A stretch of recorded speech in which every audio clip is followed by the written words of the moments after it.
Shalom, selamat pagi Bapak, Ibu, Saudara, serta rekan-rekan yang saya kasihi di dalam Tuhan Yesus Kristus.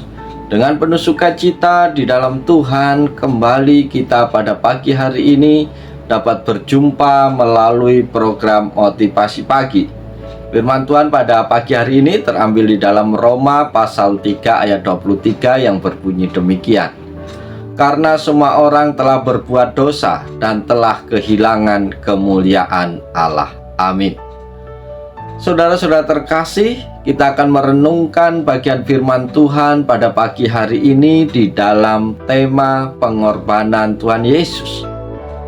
Bapak, Ibu, Saudara terkasih, dosa telah merusak seluruh aspek kehidupan manusia. Dosa telah memperbudak kita sedemikian rupa sehingga kita tidak bisa lagi berbuat benar di hadapan Allah. Karena dosa mendatangkan murka dan hukuman Allah atas kita. Kita sama sekali tidak bisa mengatasi masalah dosa tersebut. Satu-satunya jalan adalah Yesus Kristus, Putra Tunggal Allah, harus datang ke dunia dan menyerahkan nyawanya dengan mati di salib untuk mengatasi dosa-dosa manusia. Bapak, Ibu, Saudara yang dikasihi Tuhan, apa dampak pengorbanan Kristus bagi kita? Melalui pengorbanan Kristus kita dibenarkan di hadapan Allah, ditebus dari kuasa dosa dan diperdamaikan oleh Allah.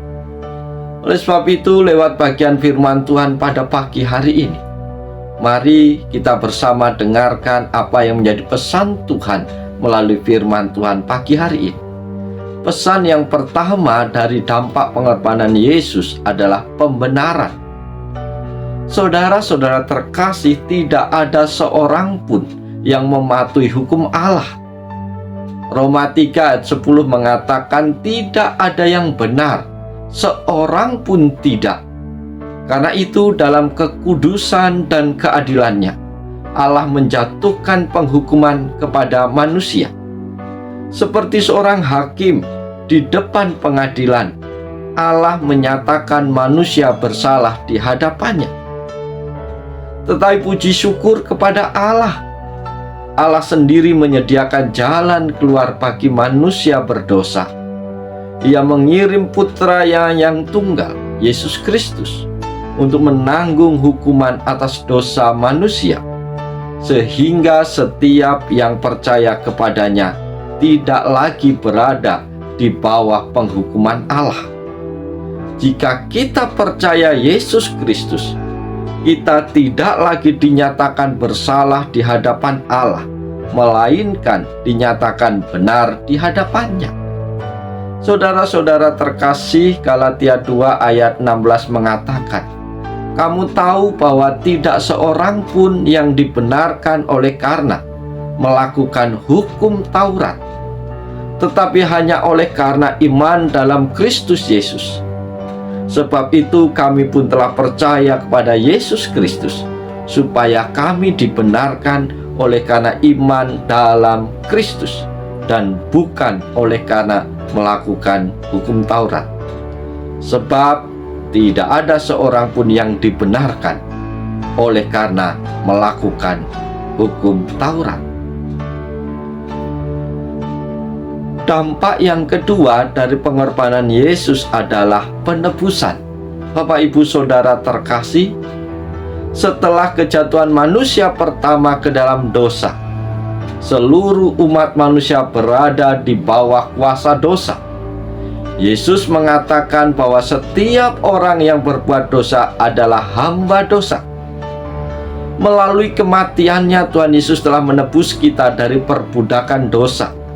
Kristus telah memberikan nyawanya menjadi tebusan bagi banyak orang. Ia telah membayar lunas harga kita sebagai budak dosa dan menjadikan kita budaknya. Dahulu sebelum kita menjadikan Kristus sebagai Tuhan kita, kita adalah hamba dosa. Akan tapi sekarang setelah kita menjadikannya Tuhan kita, kita adalah hamba kebenaran.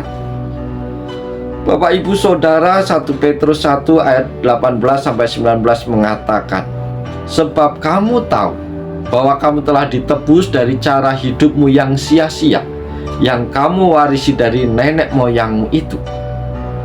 Itu bukan dengan barang panah, bukan pula dengan perak atau emas, melainkan dengan darah yang mahal, yaitu darah Kristus, yang sama seperti darah anak domba, yang tak bernoda dan tak bercacat.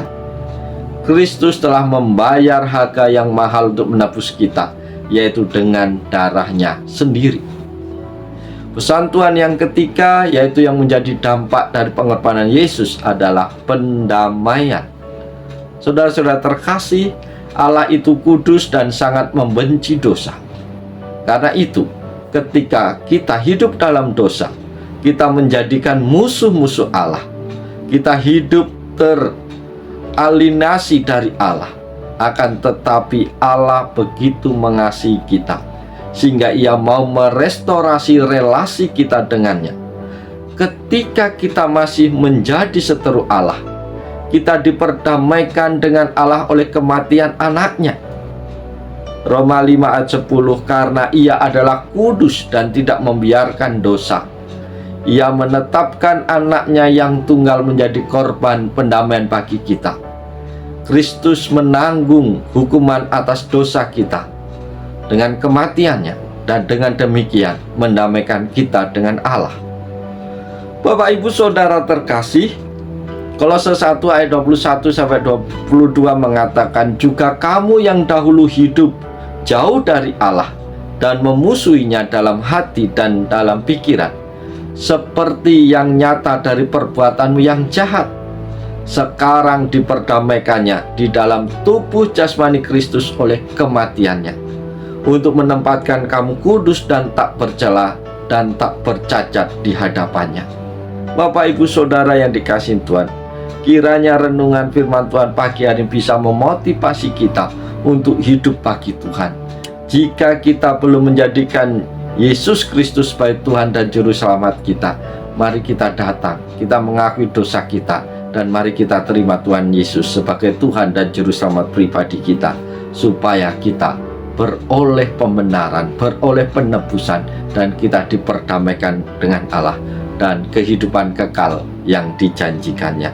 Biarlah firman Tuhan pagi hari menolong, memberkati Bapak Ibu Saudara untuk boleh beraktivitas sepanjang hari ini, seraya mengingat dan menghayati makna pengorbanan Yesus di atas kayu salib. Oleh sebab itu, selamat pagi, selamat berkarya, Tuhan Yesus menolong, Tuhan Yesus memberkati Bapak Ibu Saudara semua.